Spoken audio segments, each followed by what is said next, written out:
Larry Bird, do you have a lot of interaction with him? Oh yeah, Larry was. I How think was people he? know How was now. he? Larry was quite the trash talker, but you never knew it then. He wasn't like Kevin Garnett, who, if you were sitting courtside, you could hear him screaming obscenities at the opponent. Larry was much more subtle. But my funny story was, way before they transferred training facilities from Hellenic College, which was just a grungy little old gym. They had a scrimmage, and they brought in referees to officiate the scrimmage. And on this one particular day, where they're watching the scrimmage, and this had to be, well, McHale was there, so it had to be 81, 82.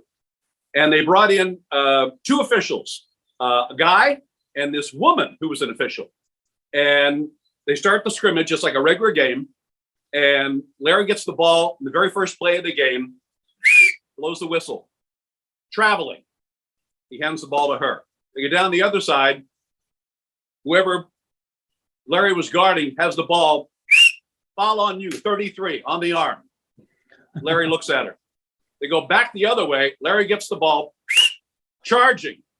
Larry's had it at this point. Has the ball under his arm, walks up into her face and says, "Apparently, you don't know who I am."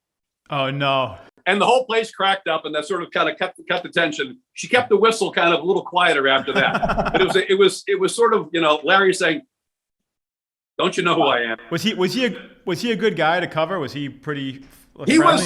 he was. Well, I'll tell you what, when he first got here, he was extraordinarily shy. I mean, painfully shy. And he hated to do interviews, and he hated the post-game obligations that a star of his magnitude had to do. But apparently somebody pulled him aside and said, "Larry, here's what we're going to do.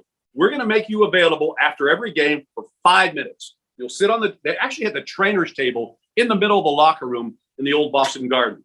And he would come out and he'd say, "Oh, you got 5 minutes." And he'd sit down and we would talk to him for 5 minutes. And when the 5 minutes was up, he was gone. He's gone. So he kind of grew into that role of being the spokesperson for the Celtics, but he did it very reluctantly early on.